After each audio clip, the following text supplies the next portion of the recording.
Hey, what's up, y'all? How you doing? It's your boy Dog from English Black Friday. And now I'm connected with my brother, Teacher Will. Teacher Will invited me to be here, and I'm super excited about it, so let me introduce myself.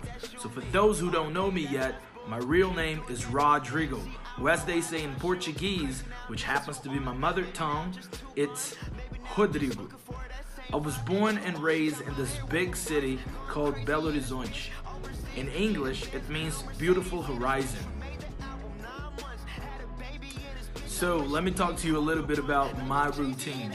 Well, I usually wake up at 6:30 in the morning, sometimes at 7 in the morning, and I go to work or I go to the gym. So on Mondays and Wednesdays, I go to work, but on Tuesdays, Thursdays, and Friday, I go to the gym. Well, my favorite food has to be, okay, I would say American pepperoni pizza and Brazilian barbecue. Those are my favorite. And I do love Japanese food too. My goodness. I love Turkish food as well. Oh my God, I think I just love food. Well, but actually there are things that I don't really like. For example, anything with onions. When I can see the onions, I just don't like it. You know, I see a lot of people that like onion rings. For me, it's just like, are you seriously eating this? And green pepper. Anything with green pepper or yellow pepper, all the bell peppers they have, I really don't like. I think I'm too picky. Alright, if I had to talk about my favorite movies, I would name Coach Carter with Samuel L. Jackson. Also, I would say Friday with Ice Cube and Chris Tucker. Also, I would say The Bucket List with Nicholson and Morgan Freeman. I also like, I really do like this comedy movie with the brothers, the White Chicks. White Chicks is one of my favorite.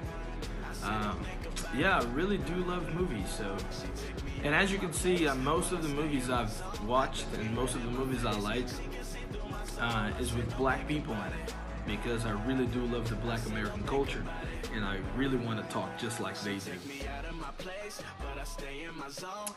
But my favorite actor of all times has to be Will Smith. Will Smith is a great inspiration for me. Hey Will. Actually, I do love two Wills. Two Wills, actually. Teacher Will and Will Smith. That's right. Well, I don't usually have free time, but whenever I have free time, what I like to do is to watch movies and series on Netflix.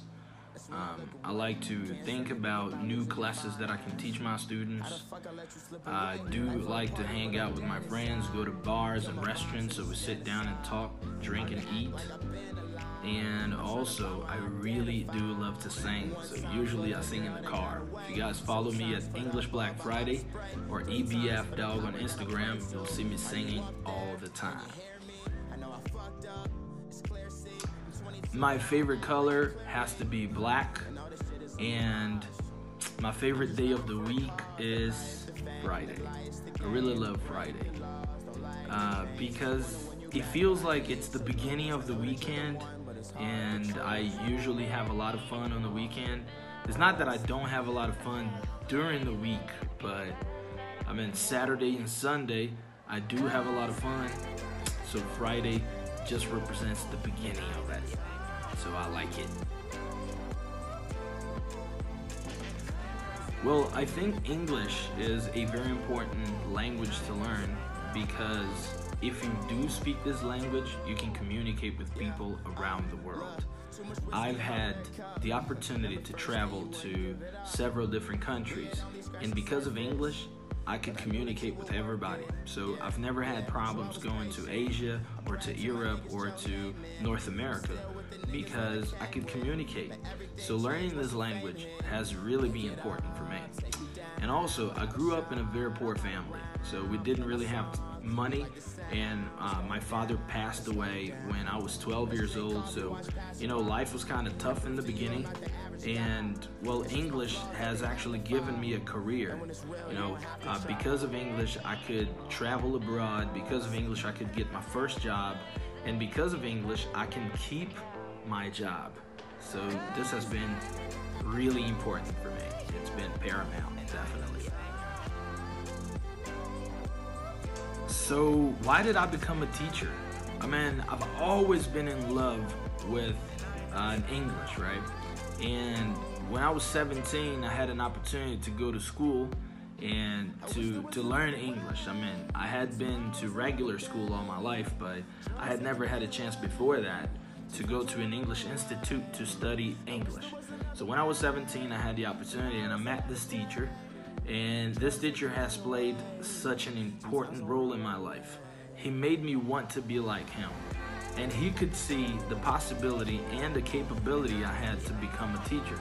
So he saw potential, and he was the one who highlighted this. So this is exactly what I was talking about. We learned together. So he was the one that talked to me about learning and teaching. And he said that sentence that really changed my life. He said, "Have you ever thought about becoming a teacher?" I was like, "Well, not really, but do you think I would be able to do it?" It's just like, "Yeah, you do have potential, so why don't you try it?" And that was the push I needed in order to become a teacher. I've become a teacher actually because now I can see the potential I have to change people's lives. And this is what I believe that we do as a teacher. As teachers around the world, we can change lives into a much better life. So I want to be part of that. Who doesn't want to be a superhero, right? Well, I've become one. I've become a teacher. Well, for me, the best part of teaching is the fact that I can see that I am important for a lot of people. And there are many people that look up to me, and this motivates me to come up with better classes with different ideas, and being here on a Sunday afternoon shooting a video about teaching, because I believe that this video here can make a difference in many people's lives. So this is what I love about teaching. And the best part of teaching for me is the fact that I can share everything that I'm passionate about. Well, how would I describe my teaching style? I would say I approach my students with a lot of smile, fun, and focused on communication. I am focused on communication, so my students feel free in order for them to speak. You know the sentence that we usually hear from students, like, "Oh, teacher, I do understand everything you say, but when I have to speak, I just can't." And what I do is just like, "Of course you can. Of course you can. Let's try it. So let's strike up a conversation, and you will be able to speak it because I know you can." And then they start believing that they can, and that makes me feel happy, really happy. Of course, there'll be grammar problems, pronunciation mistakes, many issues. But communication is the key, so then we keep on growing together. So that's pretty much how I do it. Well, for me, a great teacher is a person who inspires the students to become what they want to become. So if my student wants to be an engineer, a great teacher will help them become an engineer. If my student wants to travel around the world, as a great teacher, I would help my students travel around the world. By giving them tips, by helping them speak better language so that they can communicate around the world, by helping them find tickets, shortening their way from what they want to what they can make come true. You know what I mean? So, yeah. And by the way, do I have to be a native speaker in order to be a teacher? Hell no! You don't have to. I'm Brazilian, born and raised, and I've become a teacher, and I'm sure I'm a great teacher. And that's also one of the things that I use in my favor. because I teach Brazilian students. So then when my Brazilian students make mistakes, I can relate to their mistakes in a way that I used to make those mistakes too when I was learning that language. So it is easier for me to approach my students and correct that thing. You know what I mean? So actually, I can see some advantages of not being a native speaker. Well, my suggestion for you who want to improve your vocabulary, read a lot and listen to different sounds of that language. And what I mean is like different material, podcasts, videos, watch YouTube channels, and whenever you learn different words, take notes of those words, but don't stop there. Use those words. Put these words that you've just learned into practice so that these words will stick to your mind. Your brain will intake those words, and then you are going to be able to use a different vocabulary naturally. This is what I'm talking about. Well, my favorite words in English has to be bureaucracy. It sounds like music to my ears. Even though I don't like the meaning of it, but I do like, the way it sounds.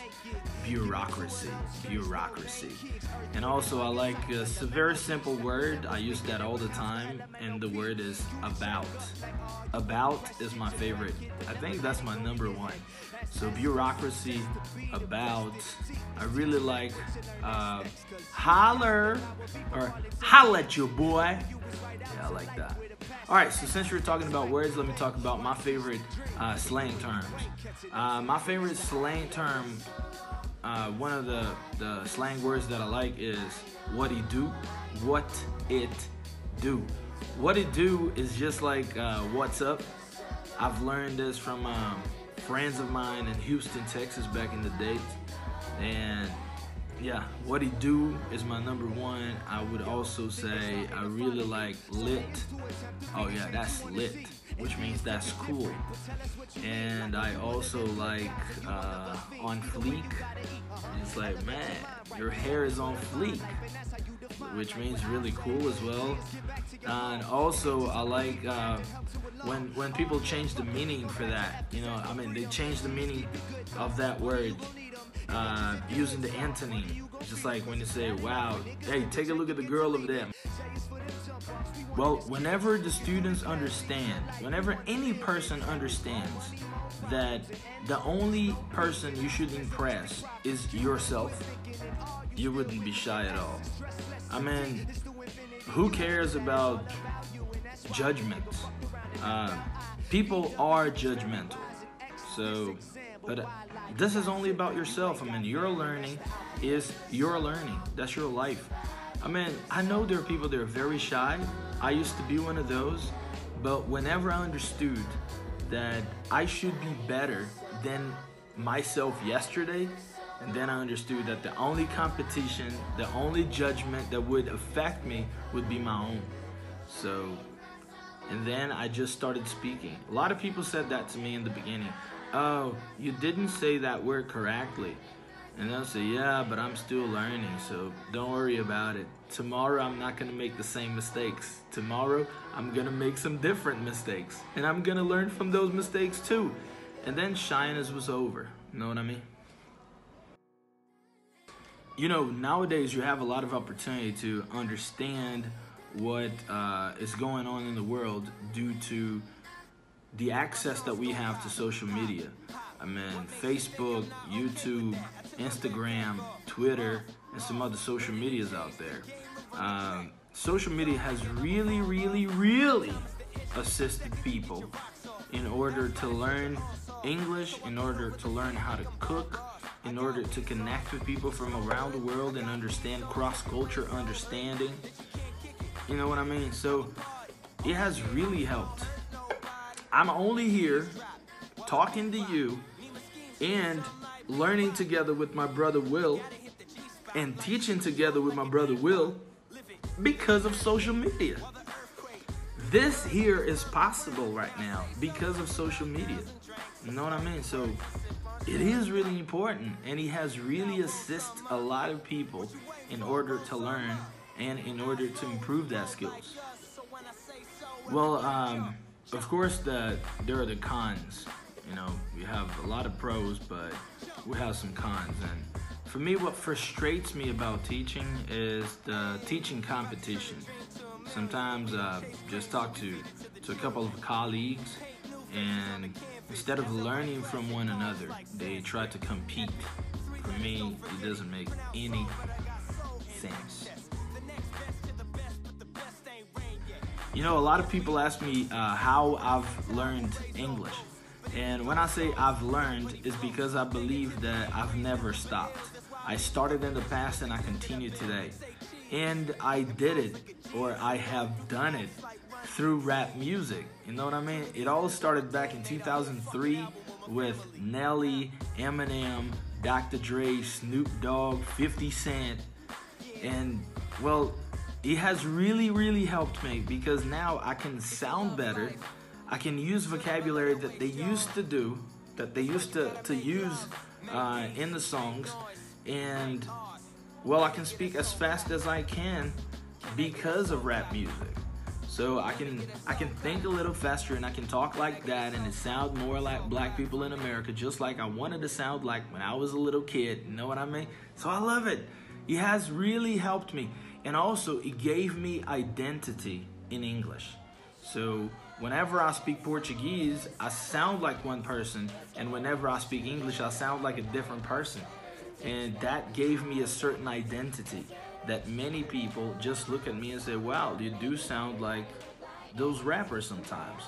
I say, yeah, just because this is my identity in English. So that has really helped me shape who I am in English. And I like that. Well, a lot of people say that rap does not have a good message, it's not positive. Well, I don't think I want my children to listen to hip hop or rap music and blah, blah, blah, and all the yap, all the talk, you know what I mean? I mean, of course, it will depend on what your focus is. There are bad rap music and there are great rap music. There are rap music that are pretty much telling you stories about some people's lives. Well, let me say there is a song by Tupac, one of my favorite rappers too, old school Tupac. There's a song called Brenda's Got a Baby. Brenda's Got a Baby is an amazing story of what happens in the ghettos. So listening to that song did not only make me understand the language, but also understand the reality in the ghettos in the United States. And that was similar to the ghettos in Brazil. So that has helped me understand society, not only the language, you know what I mean? So for me, when I hear people say, oh, rap music is bad music, oh, rap music does not have a positive message, my thing is, well, usually the sentence I have is just like, well, unfortunately, you could not read between the lines. You could not understand beyond what they say. So, well, nowadays, my favorite rap singers are Kendrick Lamar, Drake, I like Big Sean, and I do like Zero. Okay, I had to say it. Well, Zero is this rapper from Houston, Texas. So those are my favorite. And for me, the most important thing is fluency. Accent is part of your identity. I am Brazilian, and probably you can hear that accent. I mean, I speak English, but I am from Brazil. Portuguese is my mother tongue. Portuguese is my first language. So I know that sometimes I go back to my linguistic system called Portuguese in order for me to articulate myself, you know what I mean? But it doesn't matter. Can you understand me? Because I've got friends from all around the world and they do have different accents, which, by the way, I think every accent is really sexy. It doesn't matter where you're from. Yeah, so fluency would be my point. Yeah. I mean, who cares about an accent? I mean, I do care about an accent. Oh my goodness. I remember those different accents, Turkish accent, Spanish accent, speaking English. Oh my goodness. That sounds like music to my ears. You know, some of our students, they're just obsessed with sounding like native. I mean, I don't know why they want to sound like a British person or an American person. Well, we do have this personal thing. Just like when I was learning English, I've always listened to black people and listened to hip hop and rap, so I've always wanted to sound like them. But I know that this is not going to be possible because I'm not a native speaker, and that's okay. I mean, I do sound like myself, and this is who I should sound like, myself, right? So, I mean, if you do have this will to learn how to speak like native speakers, just go and do it.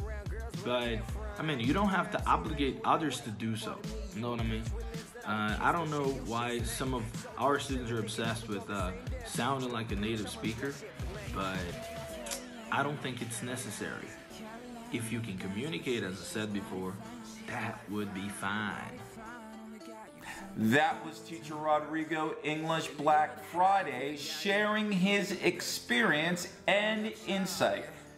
Now, he had a lot to say, and what he said, I hope, made you think. So, I, along with Teacher Rodrigo, want to hear from you.